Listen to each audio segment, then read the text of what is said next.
Oh, Oh, yay. Well, good evening, everyone. Thank you for joining us with another episode of How Would You Slice That?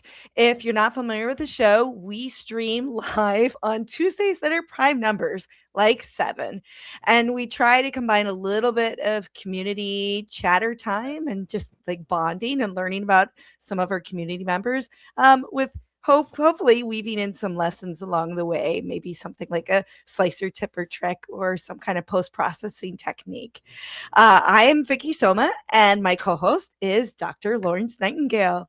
Hello, hey, Lawrence. hey, Vicky, how are you? I'm doing pretty good. How are you? I'm doing all right, doing all right. Did you make it through the heat of the weekend okay? Oh, we sure did. We were up in upstate New York in Oh, Garrison, New York, which is part of the Hudson River Valley. uh-huh. And we were there for a wedding. But, we were traveling extra days and we got to hike every single day. And so Wow. if there is a hobby that rivals my love with 3D printing, it's hiking. And so I'm Oh, just like still aglow from all the hiking. oh, that's great. That is great. Wow. So was it mountainous or was it more riverbeds or Yeah. So it's just mountains and the Appalachian Trail goes right through there and they're oh, just mountains alongside the river. So almost any hike you do, there's going to be phenomenal views. So oh wow. Well, that's great. That is great. And so you're able to come back and do some hiking. Did you engage in your other hobby, any 3D printing over the um well, I wore another 3D print, which Ah, will eventually this will be another a good segue to our guest tonight too, because he wears 3D prints as well. So I'll pull this up. I think it's been already shared on Twitter and yes. Instagram, but I will share my entire screen. But I finished my dress. Oh, that's So those wonderful. are 3D prints inside each granny Granny square Square. and Yeah. embedded mirrors. And so I need to go back. I need to put this back on and have someone film it in movement Uh-huh. because it catches the little lights, especially like when That you're on is the dance awesome. floor. So it's like twinkling and everything like that. Oh, And that is you can see some of those beautiful mountains that I got to. yeah. Well, we have to add the term fashionista to your name now. I don't know if I'm quite Project Runway material yet or whatnot. So. But still though, it's still that took you quite a while with the knitting and 3D printing and the mirrors and the applique. It Yes, took you a and long so time. I think my proof of concept was on June 6th was when I first did like 3D print, did a 3D print and did a granny square. And so Mhm. then the rest of this all came together before July 4th. So Wow. Well, yay, congratulations. I'm excited about it. Yep. That is great. All right. Yeah. Anything new with you? Yes, yes. My daughter and I, we started working on a project with bamboo with well, not with Bamboo Labs, but Bamboo Labs came out with the cyber brick, right? The cyber brick is they'll sell you a box of motors and controllers and all the guts and batteries even to make a remote control car.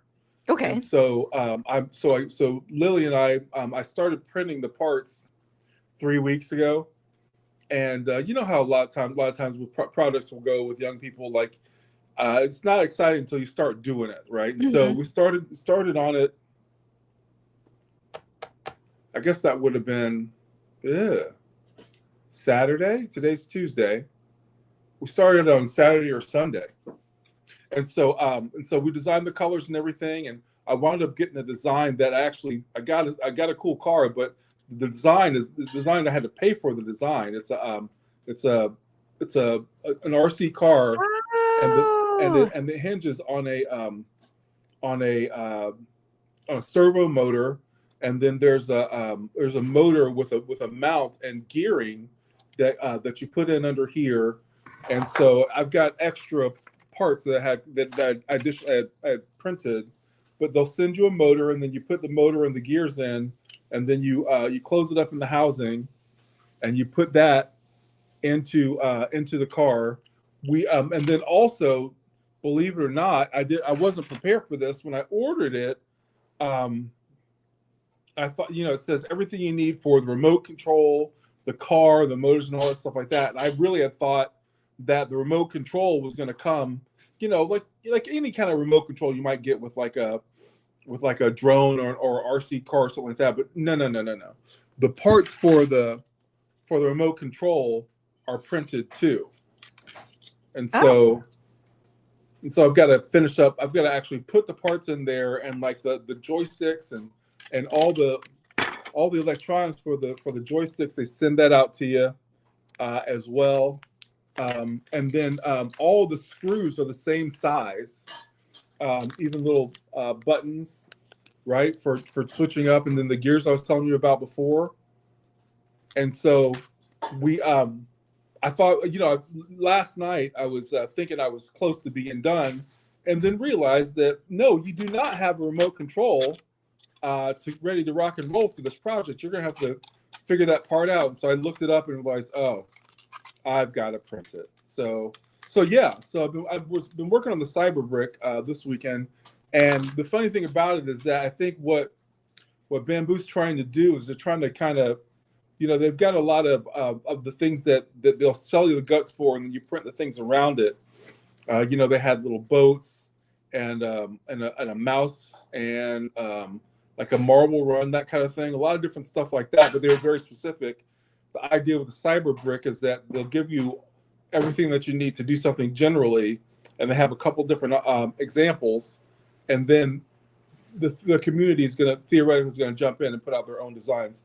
So this is something called a garden racer, and this is an example of an independent designer putting together a product based around the Cyberbrick.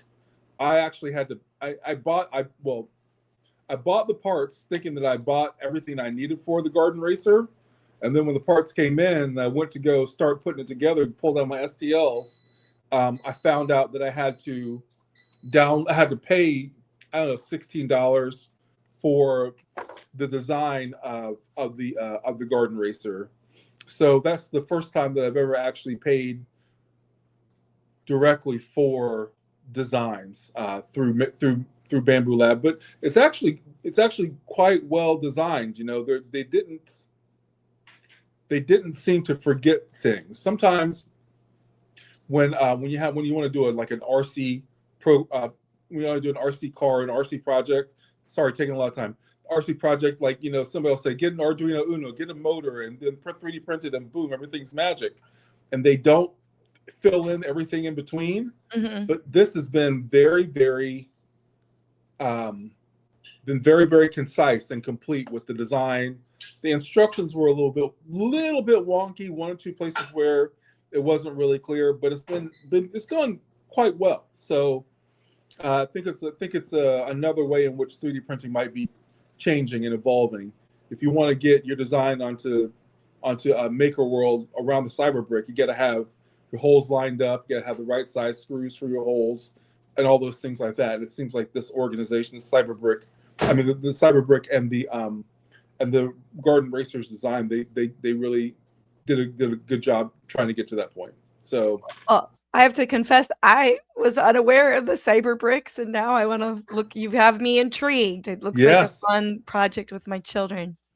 I think it would be. They got all kinds of different ways you can use them. Robotic arms, cars. There's one that even shoots water, like a water cannon. They'll sell you a little pump and everything. So yeah. I think things are. I think it is a fun project, and Lily really took to it. She was very enthusiastic about putting the stuff together. It was easier than what I had anticipated, and that's always good when you're trying to really get a young person involved with something. So yeah. So that's where I'm at with 3D printing. So but you had mentioned that our guest has some experience with 3D printing clothes. He sure does. I was like, oh no, I lost my segue. I'm like, maybe my new segue is like fun things. But thank you. All right. So if any of you have been to any of the North American RepRap Festivals, you've likely seen tonight's guest. He is a staple of those events and often has some of the biggest and most intricate pieces of the show. So an example could be a giant Skyrim Battle Ax. He's also done a Dreadnought build, which took 1,735 hours to print. His Cloud Top Tavern Trump that with a staggering 3,268 hours and one broken toe. Although his 3D printed chainmail only took 360 hours, it is no less impressive. And Wow. so even a car accident could not have kept him from adding wonderment to the Rocky Mountain RepRap Festival this year. So he couldn't do a booth. He decided to be the booth. And so he wore a 3D printed suit of armor, which took 400 rivets to put together. And the joy it brought attendees is probably immeasurable. His work has been highlighted on, and this is probably just a few of the ones, the Jerry Show at 3DHP, Maker's Corner, HotMakes, and almost every RepRap Festival recap done by Sam Prentice. To me, he really embodies the RepRap Festival spirit, which makes him well-suited as he embarks on helping with the next era of the Midwest RepRap Festival. He says the secret to become Zany is to have passion and to keep growing. And so tonight, we're going to get to see that passion up close and personal. We are thrilled to welcome to the stage Zany Maker Zach. Hello! Hello, my friends and family. How's everyone doing today? Doing great. Doing great. great. Thanks for Absolutely coming, great. Zane. And eventually, I think you'll see Oreo. He was here earlier, but He's here around here. he'll be back. He'll be back. He always All does. He right. always finds a little perch on my shoulders. All right. So, Zach, I know you live within like 20 minutes of Goshen, Indiana. Do you Yep. want to tell us a little bit about yourself and how you stumbled onto 3D printing? So, it all started when I was a wee little lad. So essentially 8 years ago, roughly 8 years, 8 or 9. It's a little bit blurry now because once you print for so many years, but about 8 or 9 years ago when I first started printing, which fun fact is because I was bored. and I bought my very first printer, which ironically is that little flat. Wait, there we go. Get it there. There All it is. right. It is a Flash Forge Adventure 3 nightmare. Wow. But it was the first printer that I have ever got. That's what started the whole journey. Essentially, when I did this, I literally sat this in my bedroom. I sat on the floor for 30 minutes watching it print a little cube, just a little red cube. And Yeah. then I was like, okay, let's try to push this, make a little bit more stuff and expand on that. And I was essentially making stuff for sale. I was making money off of it, and I was making lithophane lanterns. So they're completely custom things. So before any of it, before Zany Maker Zach, I was known as Z Design. Z Design. Okay. Yep, Z Design was before everything. That has been gone back about a decade and a few years. Wow. But after making money, buying more printers, and then like, okay, 5 years ago, here's the fun part. I went to the first RepRap Festival ever for myself, which was 2022. Yeah, 2022. Yes, 2022. Was my first Midwest RepRap Festival. Mhm. Which, let me tell you, I just went there because, I wanted to go and be like, I've never been to one of these. I've been praying for a few years now. I want to go to this one since it's in Goshen, Indiana, which, funny enough, I was there today. That's how close you are. Yeah. That's awesome. Oh, hey, yep. Hey, boys. Hold on real quick. All right. Someone was asking if the first Midwest RepRap Festival was moist. There's Oreo. It wasn't that bad, funny enough. Like, my first RepRap was not that bad. But, so, where was I? Goshen, Yes. Indiana. No. Yes. Goshen, I was there for work today. But 5 years ago, I was just going to go through and walk, just look at what's all there. Because, Right. never been there. And then these amazing people, Ryan, Stone, and Chris, invited me to have a booth because I was just walking around, I saw their stuff, and they asked me, "Hey, what do you do any 3D prints?" Like, yeah, I do a little bit. Like, oh, do you have pictures? Like, oh, okay, here you go. And then Ryan looked up. Wow. My cats are flying. Very acrobatic. Just like their owner. But, try thought. ADHD. Okay, good. So they asked if you wanted to do a booth. You showed them pictures of your mate. I showed them pictures of like my stuff, and this was when the ship, the Dreadnought that you know of. Yes. Yep. When that print was started, it wasn't even finished for the first show. But Ryan was like, no. We say booth here. You go home, get that stuff and come here. And I was like, okay, are you sure? He's like, yeah, we'll save a spot for you. I'm like, thank you. Haha. Okay, so after that, I got a profound passion for the community because I ironically met Joel, the 3D printing nerd, on my first year there. Wow. I believe it's that year. Yeah, I think 2022 is when I met him. Is it that or 23?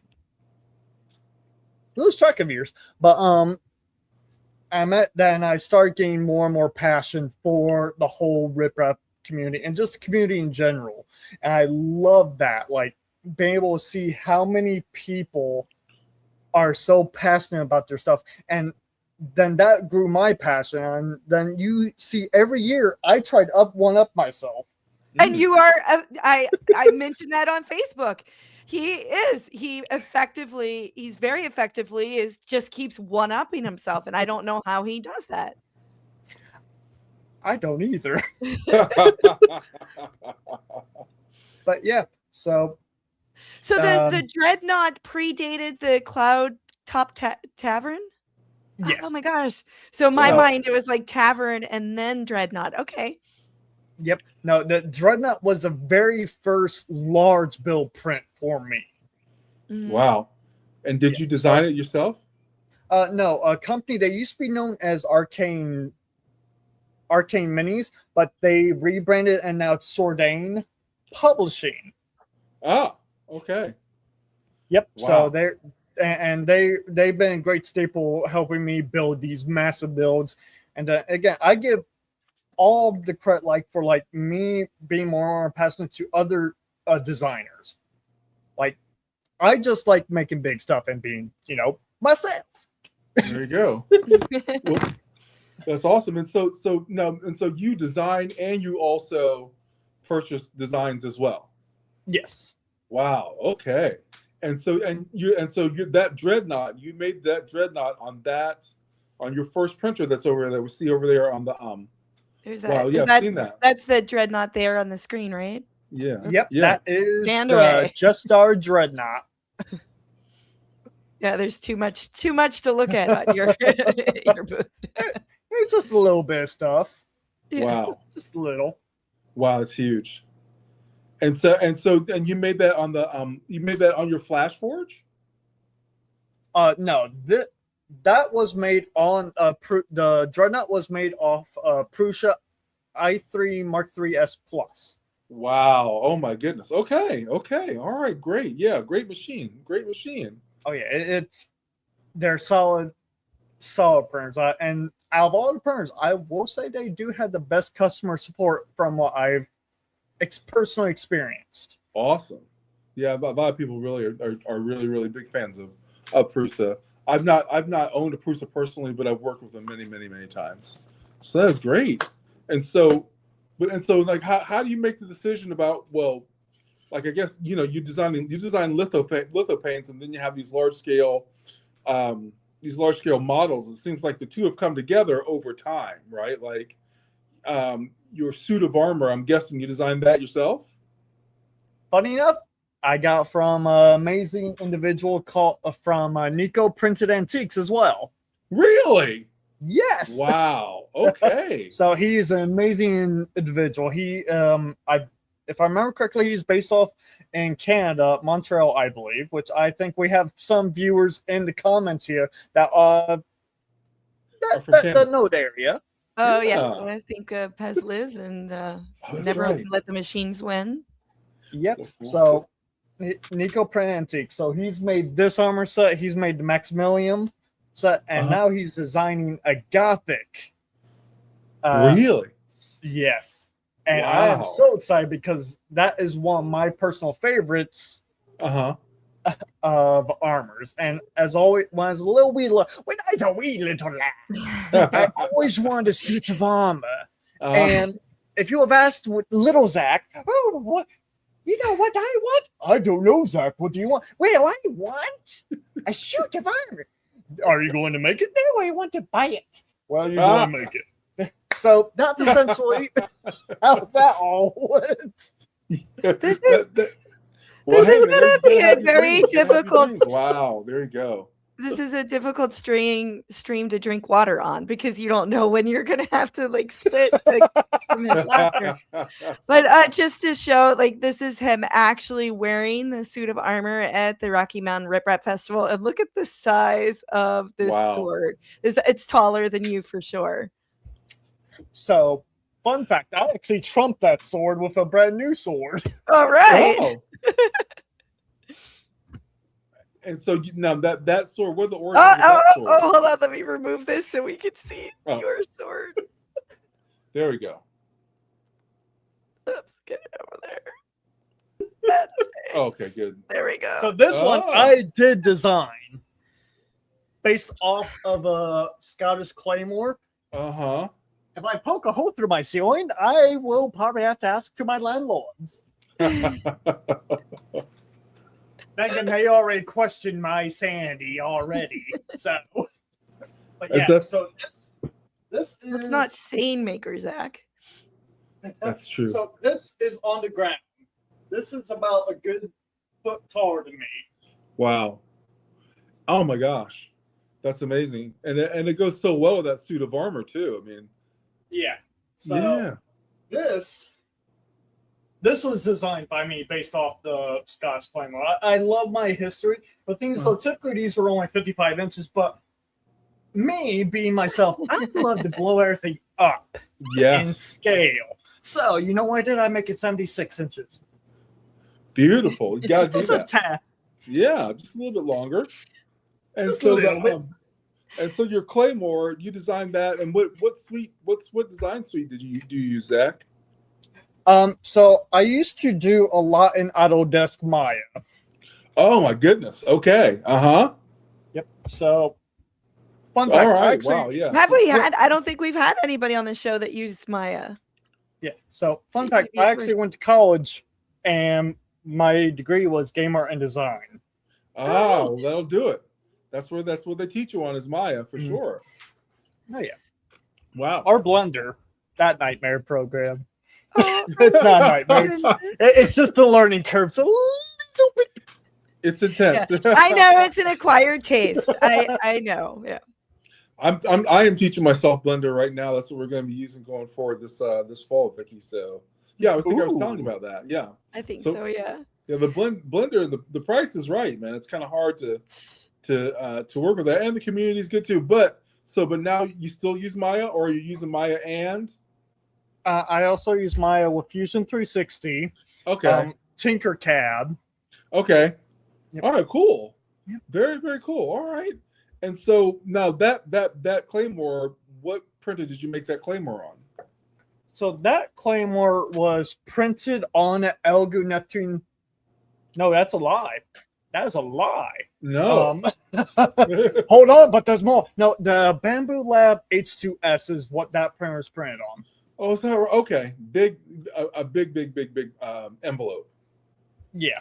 Wow. I'm Okay. going to issue a quick correction here, real quick. Karen Chow used Maya in college, so you are not the first Ah. Maya guest. Doggone it. Yes. My Karen beat you to it. She did, that's but great. she deserves that. She deserves all that credit. And so now you've told us about the Midwest RepRap Festival experiences that you've had. We've also seen you at the East Coast RepRap Festival and 3D Printopia. tell us about some of the things that you've done at maybe other North American RepRap festivals. So, this will be my third year at Earth, or 3D Earthtopia, as a 3D lot print. of us call it, or 3D print. Yeah. So this will be my third year. I'm actually going this year, which I'm so happy about, because originally I wasn't going. Oh. Yeah. And then some people talked me into it, like, hey, we'll help with the like finding like an Airbnb. We'll see what we can do. So I'm going to be wearing this bad boy, and hopefully. And that's made it. Is that made of TPU? I hope it is. This is Pet G. Oh my, yeah, it is like armor then. I think I heard in one of the videos that it gets a little hot. Oh, just a little bit. Just a wee Just bit. But it is amazing, and things that I'm hoping that I can have this fully painted a certain way. Okay. Oh my gosh. Okay, I'm just to say, like, looks great as is. Yeah, I wouldn't think that it needs any paint at all, but if you got an upgrade, man, go for it for sure. Well, there's a lot of Black Knights out there. I want to be a little bit different, just a little bit. AKA, I'm going to marble it all and have gold trim. Oh, really? Well, that sounds fantastic. Oh, it's gonna be beautiful. That's awesome. Yeah, and then I'm hoping to get him a flag so he can. Oh yes, I'll fly. You know, I will fly that around. So this is wow, Rocky Mountain too. For people just listening, it's a picture of Zach in his armor with a very beautiful Rocky Mountain RepRap Festival 2026 flag. That's awesome. Wow. And so no, that's you've been able to really kind of jump in and really be a part of the community and a big contributor in a lot of ways. Very distinctive list of shows and everything, and guesswork that you've done. What would you say is besides Zany, Zany and what would you say is the thing that you feel like is your big contribution to the community? What are you proudest of? Well, I love showing off our people's work. I love encouraging ours to make more. Like, don't let your dreams be dreams. Build big. And hey, if you build big, you're going to aim high. You're going to land. You may not land at that high point, but you're going to still land higher than where you were. You're going to and it's all about growth. Like, hey, it's not a failure. It's a learning curve. It's like, oh, this didn't work. Let me try something else. And then you just grow on that, and then you help ours around you. And that's what I love about this community, is like we help each other. And like, that's probably something like I want to help ours people out and raise them up. Like, hey, look at what this guy did. Or, hey, look, like everybody 3D prints. And it's like, let's help each other out. Oh, great. And great. You know what? I want to hit back when you were talking about your first Midwest RepRap Festival, and you're talking about like your Dreadnought wasn't finished and they're like, bring it anyways, right? These events, like even, works in progress are like great to show. And Matt Stoltz, who now works for Coco Press, and I can't remember where he worked at the time, but one day he did just a random post on X, and he's like, hey, that project, it's good enough. Share that project, like don't be afraid. And I think also Zach, hitting back on something you said, you were so inspired when you went there to your first Midwest RepRap Festival. And that's my experience as well. I don't have the extensive experience that you do, because I'm just in like one little wormhole or one little hole here with 3D Printopia and then Maker Faire Nova. But yeah, any of those events, I always leave more inspired than when I arrived. And I think you do a good job of helping increase people's inspiration when they come to the shows. Absolutely. I'm inspired, or maybe I'm just kind of going back in time in my mind, Zach. The the last project that I did that was over 150 hours on the printer, I printed one piece at a time. The maker, it wasn't Maker World, it was doggone it. It wasn't Prusa. Where we all went to get our Thingiverse? Thingiverse? Yeah, Thingiverse had just come out. Wow. I beat you, Zach. I got it first. You did. Thingiverse had just merged, and they came out with prints or designs that you could pay for, and then print and stuff like that. Well, after about a year of that, they decided to take out to not charge for them, and they released the T-Rex. And I made a T-Rex that was like 5 feet long, 6 feet long. so that's the last time I've made something quite as substantial as what you do on that scale. But I'm thinking about getting back into it more to do things that I have around the house and everything. There's a lot of opportunities. Where do you store all the parts while you're in progress? How do you manage like what's done and what isn't done? So I live in a 2-bedroom apartment. Uh-huh. The workshop is where I store a lot of stuff, but there's also, actually I can't say it because kitchen lights off, but you remember the dress that I made? Yes. Yes. Shoot, I don't know if I have a picture of that queued up, but it's like a chainmail dress, gorgeous. Yeah, I believe I have a photo of that somewhere. Oh, good. Keyword somewhere. with the gold accents. Yeah. Yep. Wow. Actually, I do not have it. Wow. Oh, it's got to be It's on your Instagram though. It is on Instagram. Of course, I have all the pictures of inside the tavern, actually. Yeah, that's one thing that's really amazing is like you see that tavern and you don't realize there's a whole interior to it. Like even though you may not see it from the outside, there's a plethora of detail inside, and you can take apart like the levels. Wow. Yeah, that is amazing. And then so the tavern was your design? No, that is Sordain Publishing. Sordain, really? Yep. Wow. Again, a phenomenal company. They've helped me a lot in the past. So whoa. I want to give them as much credit as due. They definitely deserve credit for projects like that. That's for sure. Oh yeah. And they have over 50 ships. Oh really? Yeah, wow. At those scales. Whoa. Oh my next goodness. level. That is next level. Well, tell us about your designs. You mentioned you got a couple of new designs that are chainmail. Tell us a little bit about those. So this sheet of chainmail is like, normally about 56 hours of print time. So I've been given an amazing opportunity by Prusa. So they have let me try their Ultra Glow filament. Oh, really? Yes. Okay. Tell us more. So this Ultra Glow filament. So here's what the chainmail looks like before I break it free. Right, and that's what you call a sheet of chainmail. Yes. And so I see 4 layers there. Yep. And so that's going to open up, and you're probably going to have something that's probably about 3.5, 4 feet wide from on the y-axis. Is that right? Bingo. Okay. Wow, Lawrence, that's some good mathing.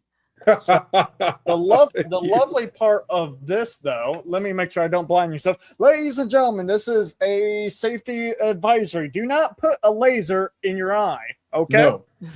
Thank you for that. Zany, the safety guy. Exactly. Funny enough, I used to be an OSHA inspector. So that's before you put Zany on the resume, I'm sure. No, Zany's first. Zany's got to be first. That's how you attract them. All right, let's see it. Wow. Oh my gosh. That's But pretty yeah, amazing. so this stuff is absolutely nuts. And what's crazy is, you know me, I had a pen, just a laser pen, but it's not like I have a giant UV light or anything.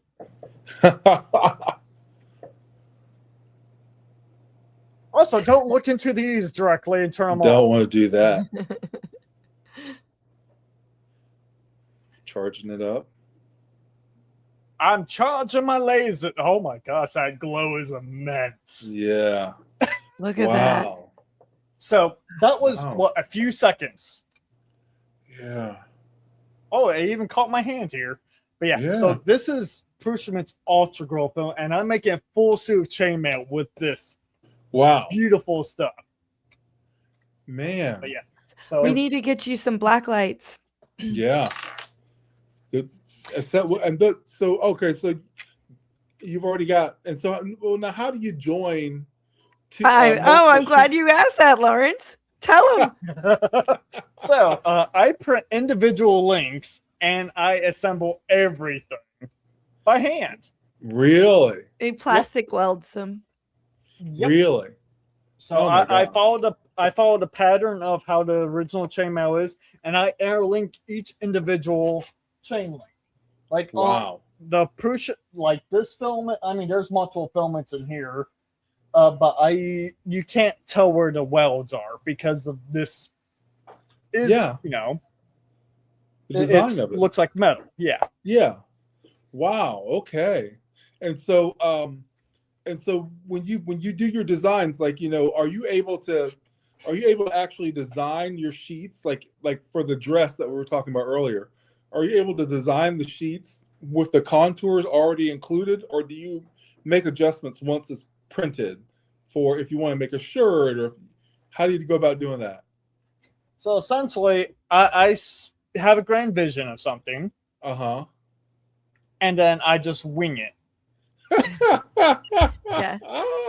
I have a basis of something, and Yeah. then once I have that basis, then I Yeah. go expand and wing it. Wow. Okay. Well, So- that's beautiful. I like that. I like that a lot. Yeah. If you guys want to give me a minute, I can go grab the parts for the chainmail dress. Yes, Let's see go it. I would for love it. to see that. Yes. Yeah. Please. Okay. That'll take me a minute. Okay. Okay, sure.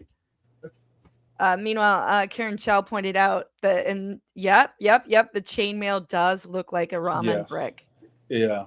And that It, I didn't 100% realize, does. I just assumed he printed it like one sheet at a time. I didn't realize that he could print it stacked as well. So. Okay, what really happened here? Studio chat. No, I don't want to do that. I think Can you hear me, Vicky? Yeah, I can hear you fine. Okay, let's see here. I have somehow messed up my ability to see. And this is Okay, one here we that go. you definitely want to see because, yeah, he's going to show the chainmail dress.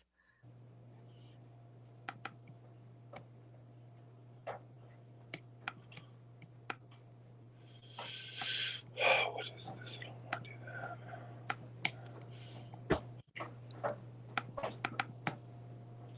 Okay. Okay. Oh, that I'm was back. fast. You brought a helmet too.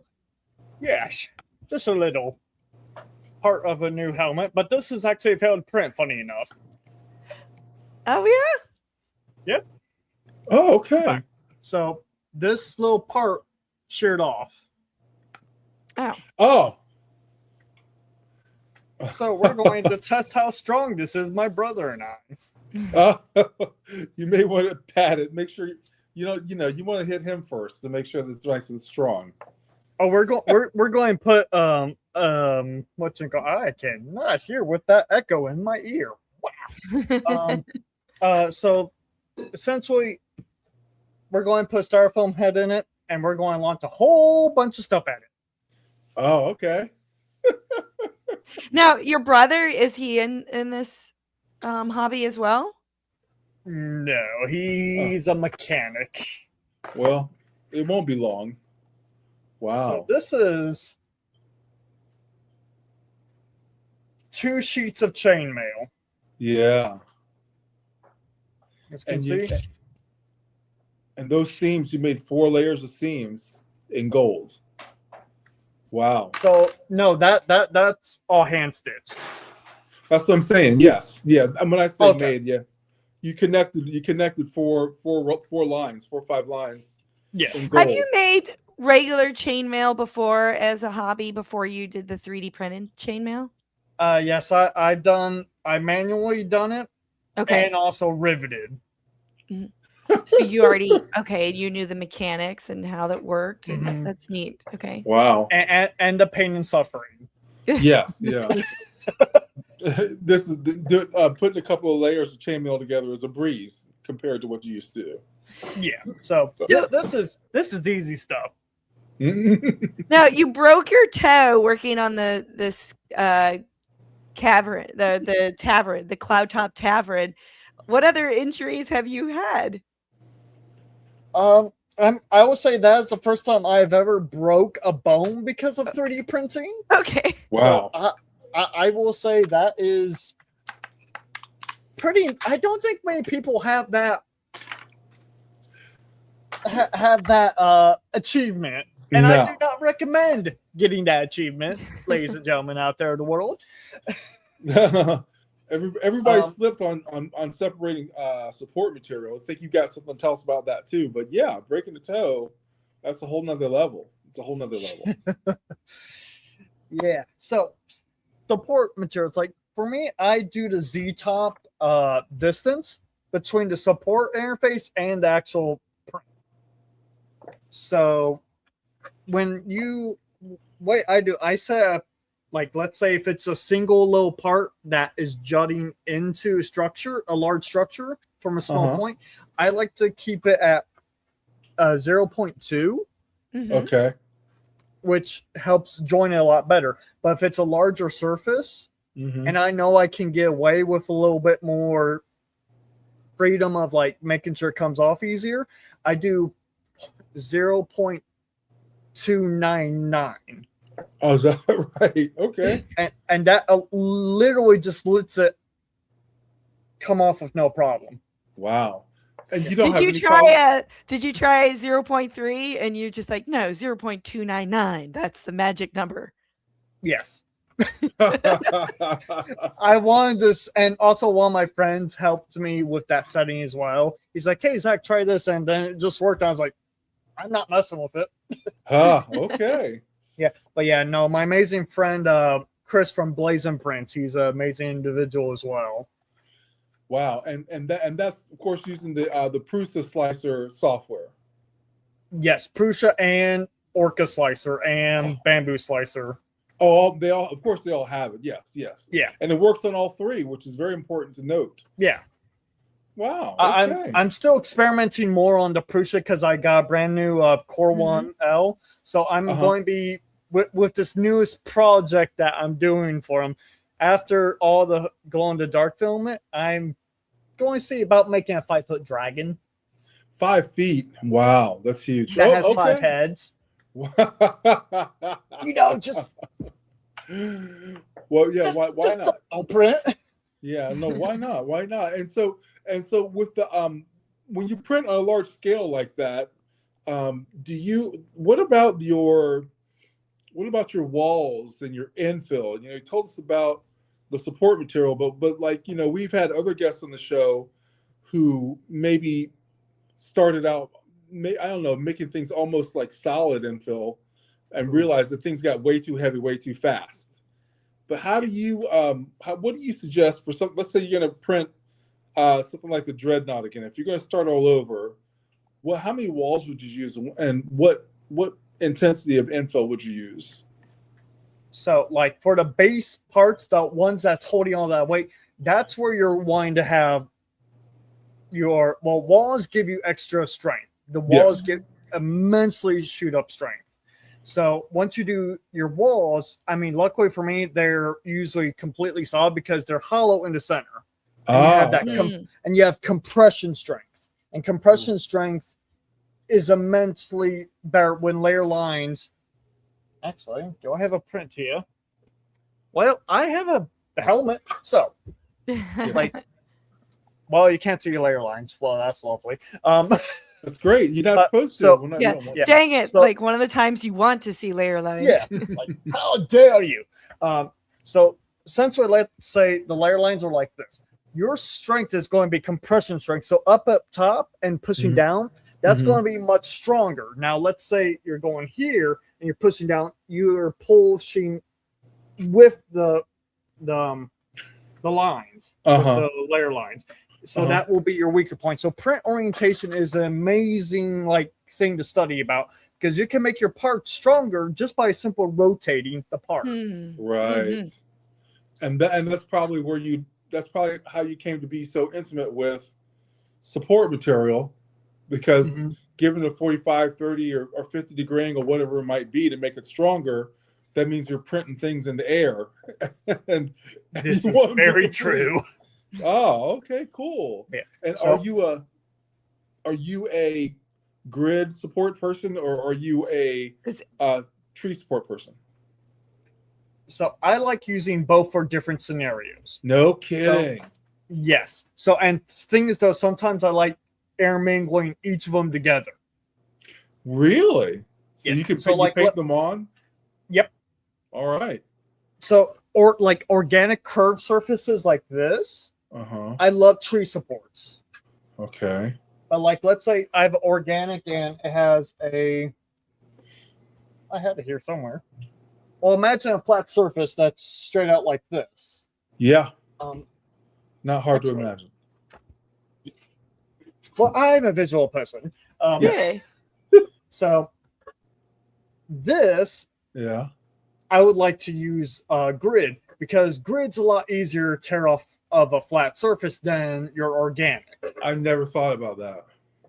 Because organic will be amazing and come off here. The thing is, though, when you do a flat surface like this, that's straight up hanging, and bridging is not the answer. Yeah. Just use grid, and that pops right off. And that's when you do both of them, you can get the best of both worlds. Yes, it takes a little bit more time to paint on the supports and adjust them, but once you do that, you're going to be able to control how easy your parts come off the support material. Wow. That's awesome. Well, thank you for that. That's really, really great. Yeah, I don't think I ever thought about intermingling my supports. I didn't think it was possible, really. You go on the software and pick one or the other. But now that you mention it, it makes sense that you can paint different ones. And it sounds like from Pezliz, we have a name for it: Team Hybrid. Team Hybrid, yes, absolutely. And so, no, the one thing you probably are not really as exposed to this as Vicky and I are Zach, but how much has things like multi-material printing helped with your printing, with your printing on scale? Is it possible that you use the support material as part of your printing these things that need supports, or do you continue to use PLA on PLA? How does multi-material help you out when you're printing on scale and doing your projects?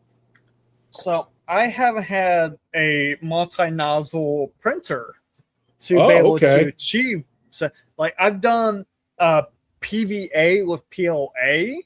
Really? But that's the most of my personal experience. Now, I would love to have a multi-head printer like the Snapmaker, be able to expand, try that out. I would love to experiment. Wow. So you've got a H2, you say H2C? S. H2S. Okay. And that's the single one. That's the single head. Yep. Okay. And so, but even outside of support material, have you in your projects been able to use application of multicolor in your prints, or scale what you like in your decorating once it's completed, because it's kind of all coming together organically? So most of my stuff is organic single prints. I mean, don't get me wrong. I do have like my maker chips. I gotta make sure I say chips because if you say coins 3 times, Kevin appears. Yes. Yes. I've done it. I've done it in front of Kevin. He was not happy. But yes, maker chips. Yep. So I do some multi-color prints. Like it's just the whole waste thing that, I mean, don't get me wrong. I'm going to be recycling all of my poop. That's a weird sentence to say. Yes.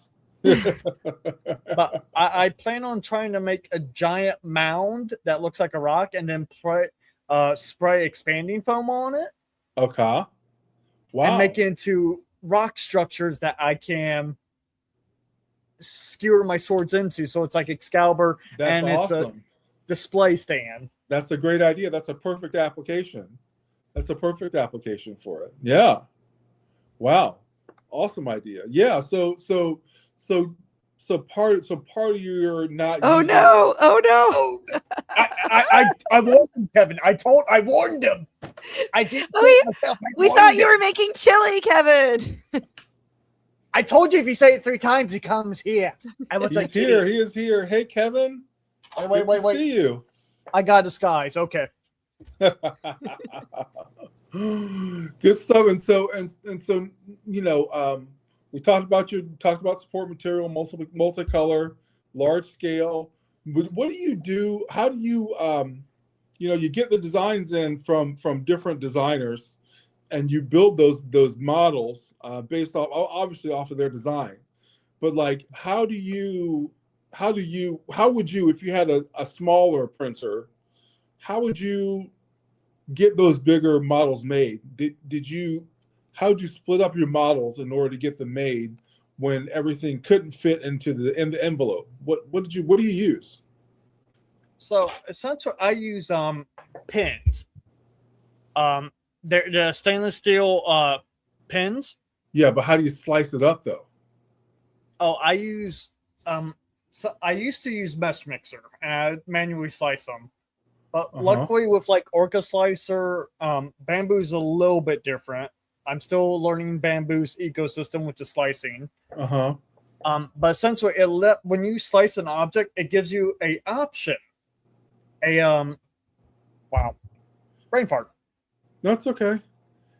Gives you an option. You can hold on to one side or get rid of the other side, or make it plates. Yeah.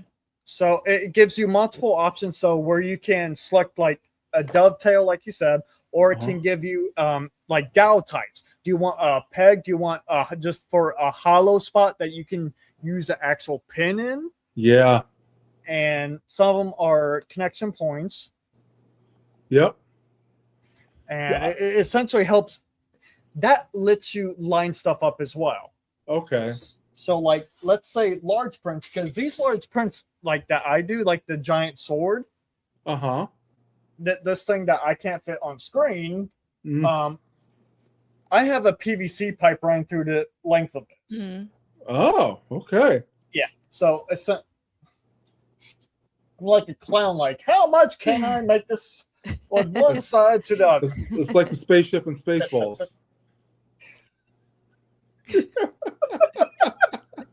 Yes. Now I can't. It's not safe to drink when you're talking, Lauren. Yes. I thought you were my safe space. So that's a huge sword. Go ahead. So you got PVC pipe in it. So essentially, I do large, long swords like this. Essentially, I have the full model in one piece, and then I put a negative model cylinder typically, and I have the diameter of the piece that I want to run through it. Very good. And then once that negative part is inside the general length of the sword, then you can start slicing it, and it duplicates that negative model into the copy. Oh, really? Yes. Okay, cool. And then when you do that, when you do a slice model, or not slice model, cut model, there's a little option. I know in Bamboo, it's a little bit different space for Orca, but in Bamboo Slicer, when you cut, there's two levels. You have the like orientation, all those different angles that you can do, but above that is dowel type or connector type that. Connector. Yeah. Yep. Connect. Oh hey. Okay. Is it Oreo? Yeah, it's Oreo. Yes, this is Oreo. So, but for those listening, Oreo is a cute cat. Very friendly too. It looks like. We'll full screen that. Hello. Oh, he's a baby. Oh boy. So the connector types, and you can switch between dowel, dovetail, pin. I always go with dowel because then that way I can always control the width of it and the diameter. Wow. And so when you're slicing it up like that sword that you just showed us, were you did you print that horizontally for strength, or did you rely on the PVC pipe and just go for the max Z production when you made it? So for this sword, I went for the max Z production I could do because the PVC pipe is going to add immense rigidity. And then also around that PVC pipe, those connection points, I put 2 dowel rods so it prevents the shearing. Yes. Which you have the linear strength, and then those extra 2 dowel rods will prevent it from twisting and ripping itself apart. Oh, very cool. Very cool. All right. Man, yeah. And so have you ever printed a sword or something that long and made the decision to make it horizontal versus vertical for strength? Or maybe is it one of those things where if you printed it horizontally, there's so many connections that it just messes up all the strength anyhow? So essentially I have done it face down. It's more or less, I have noticed that when I put face down, it does give it more strength, but the layer lines is more prominent. Because I I usually print stuff at 0.16 or 0.12. Wow. 0.16 millimeters for like a 6 or 7 foot sword. That's going to take you just 3 straight days of printing. Well, he doesn't shy away from those big printing hours. I think we've seen with the 3,000. Hold on for a second. I'm going to show you guys something that's never been seen on How Would You Slice That. And I know we only got a couple minutes. Give me a second. Okay. I'll be right back. So did you want me to show the newest, largest print I have? Okay. Yeah, I'm down with that. So I do have photos of this one. This is actually my bed. I've 3D printed a complete bed frame for myself. That's right. And it has cup holders too, right? Yes. I don't have pictures of cup holders. I wish I did. Let me share this. But yeah, no, these. Oh, wait, he has something. What is this? What is? Yeah. What is it? This is a keychain. What? It's a keychain. Okay. Isn't it convenient?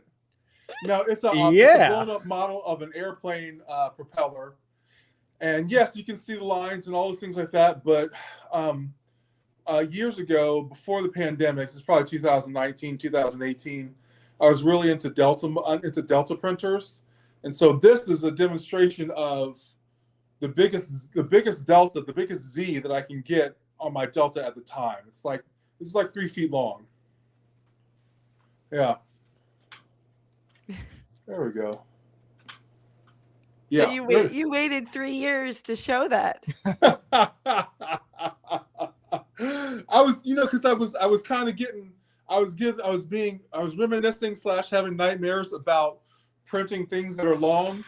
This took like the only reason I could even guess how long that sword took in order to print, because I had a printer that had like a 3.5 foot Delta. I mean, a 3.5 foot Z.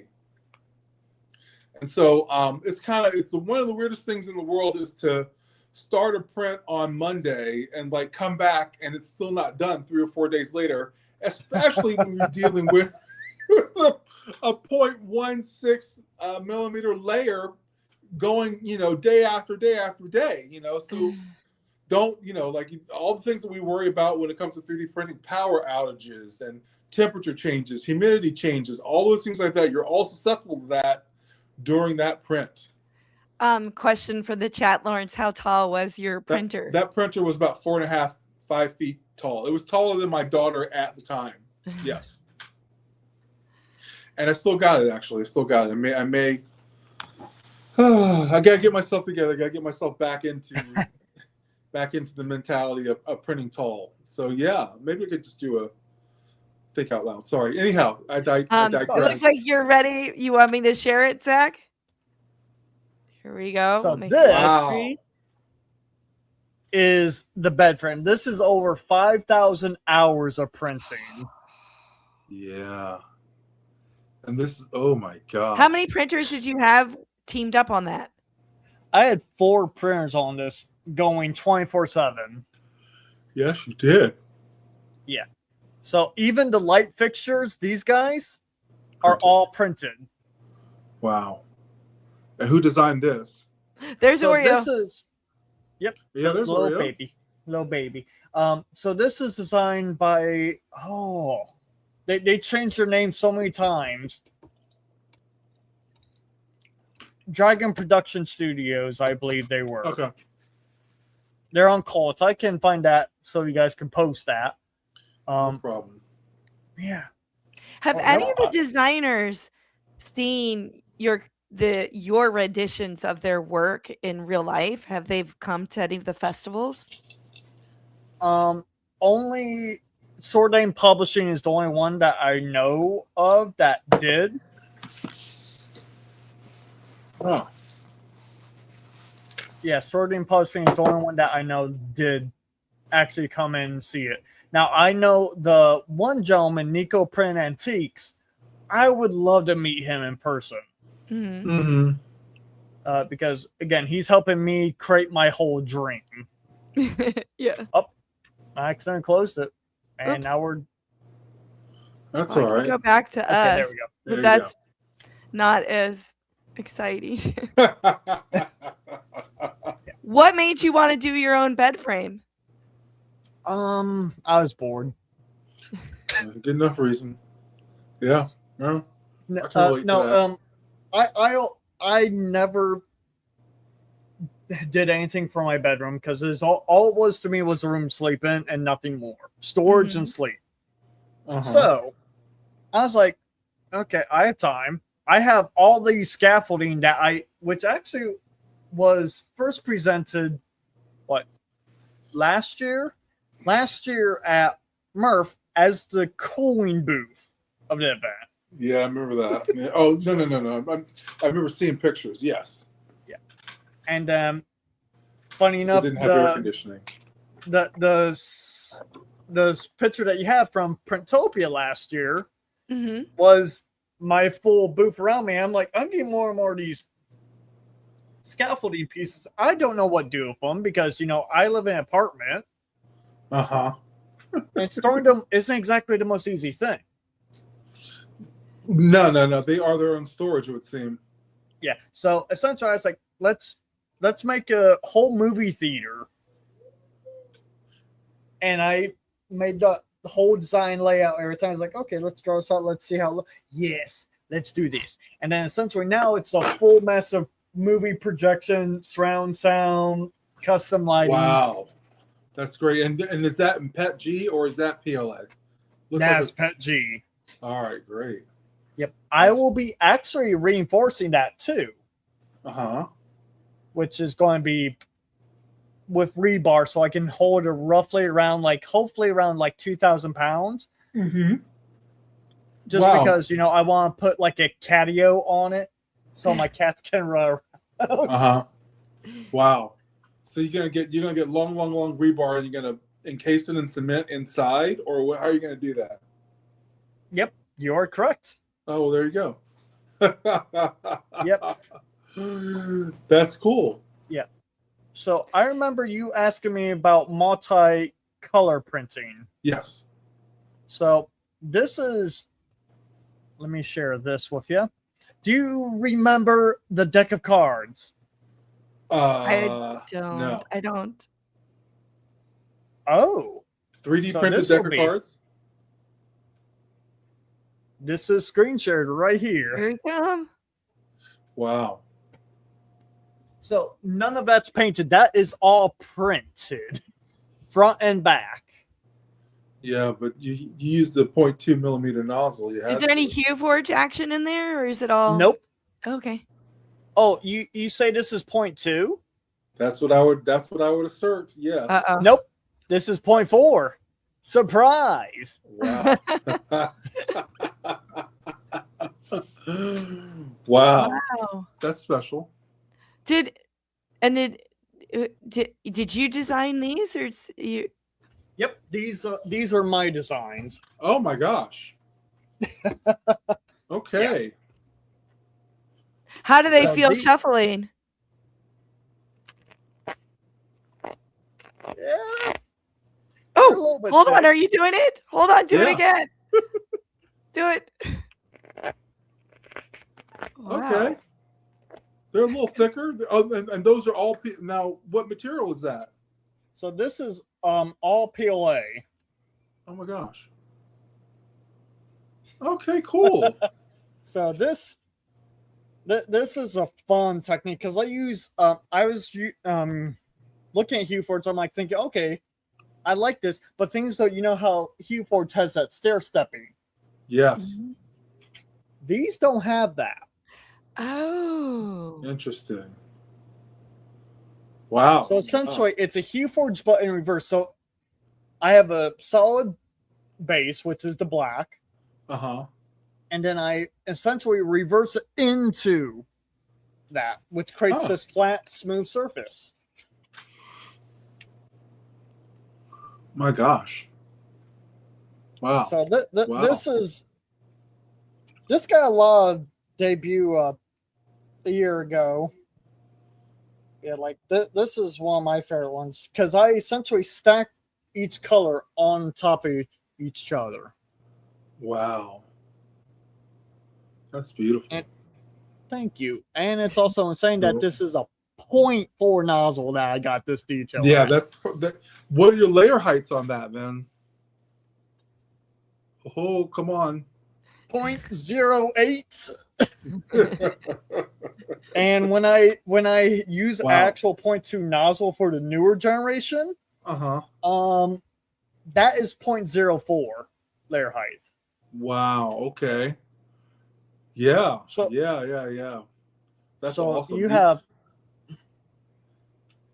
You think you'll be able to get them as thin as commercial playing cards when you go down to 0.2?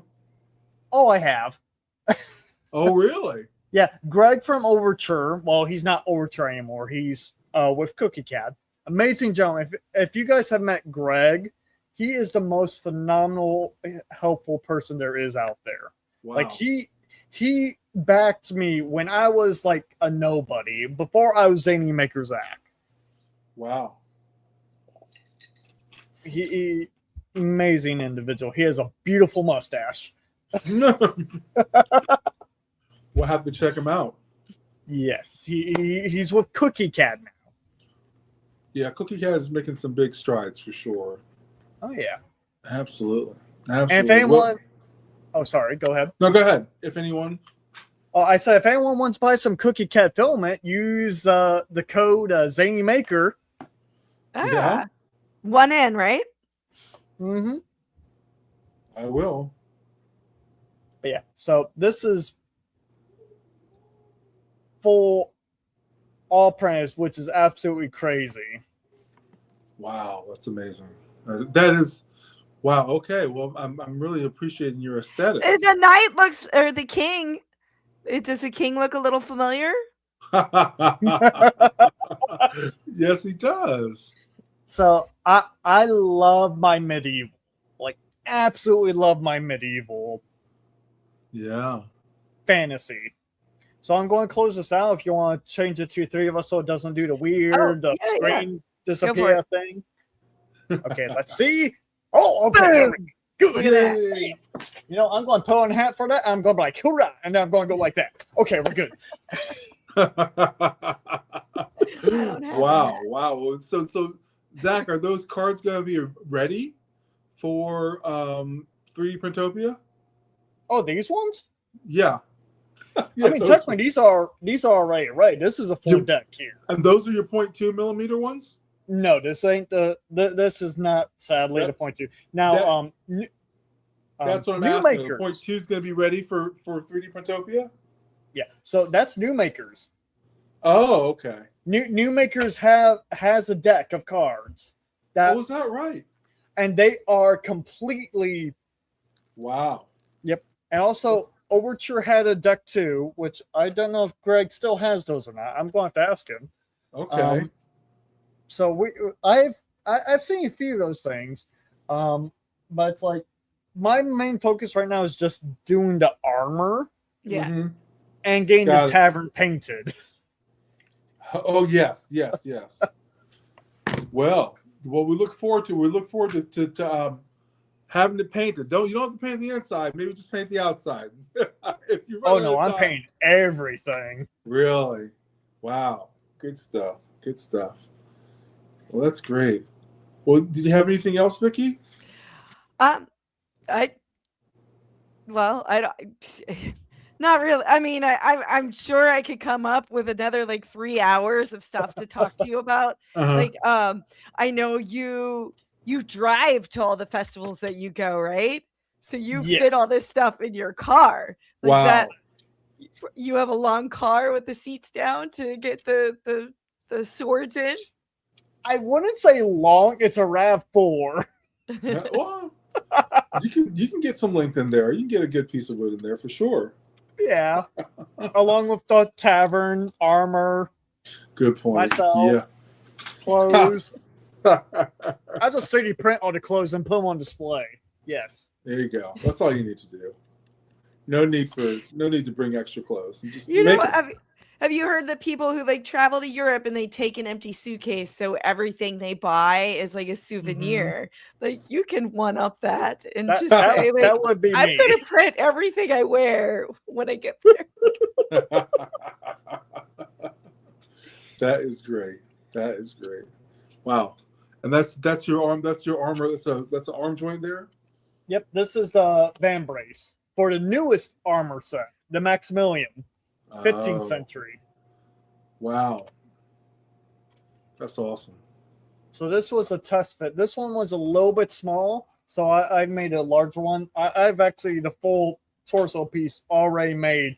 It's just in the other room, and it's buried at the moment. Are there other people building the same armor? Like, do you have a community you can lean on? Yes, we do. He has a whole Facebook page and everything. So you can find him at Colts 3D. You can find him on Etsy. You can find him on Printables. And also his Facebook. Excuse me. And his Facebook page. Wow.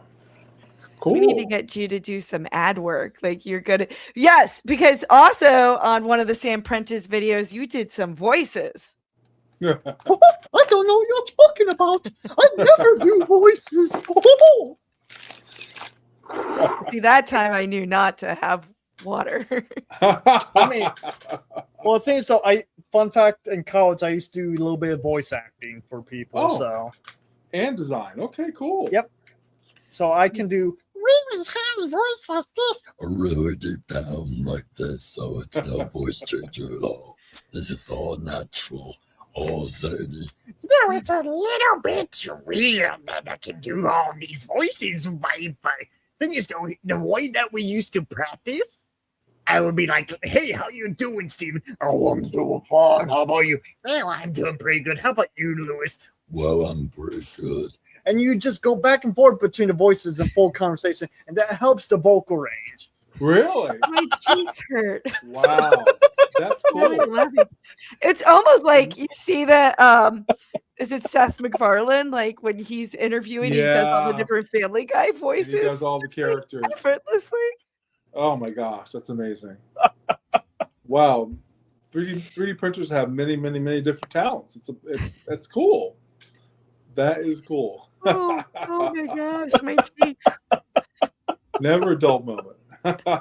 Oh yeah, I can never be bored because I also talk to myself randomly. Because it's old habit. You to train the voices, you have to talk to yourself out loud in them.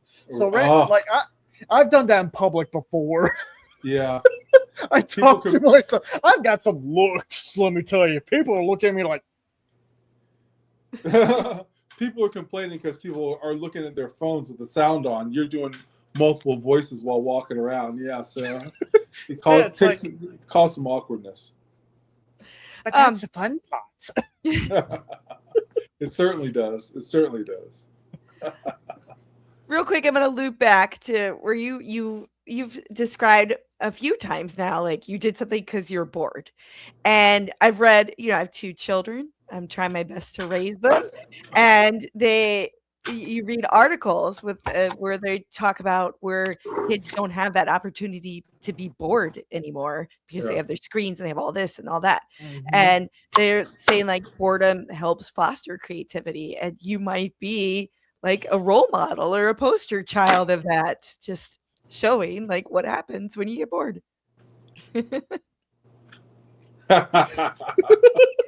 We'll definitely go ahead and start the campaign from this show. Boredom, enforce it by creativity, ladies and gentlemen. Yes, indeed. Yes, indeed. Yeah. Okay. Well, I guess we've gone over our hour, Zach. Thank you. My apologies. I didn't mean to go over that. No, it was absolute joy. We had the opportunity to. We'll see if my cheeks are recovered tomorrow from smiling and laughing. Listen, I want to thank you so much because, I've only met you in passing at 3D Printopia, so I'm kind of a stranger, but you still agreed to come on and do the show. I appreciate that. The chat was very lively today, so I very much appreciate that, even if you're making me hungry with your chili talk. And again, we stream live on Tuesdays that are prime numbers. I believe our next prime number is going to be August 11th, so we have a good little hiatus here. A little bit, yeah. Oh, yeah, you're going with the banner. Thank you, Zach. So, everybody, thank you for spending your Tuesday with us, and hopefully we'll see you in August. Zach, thank you again. Thank you so much, Zach. Thank you again for the opportunity. I greatly appreciate it. You are welcome. You're very welcome. All right. Thank you, everyone. All right.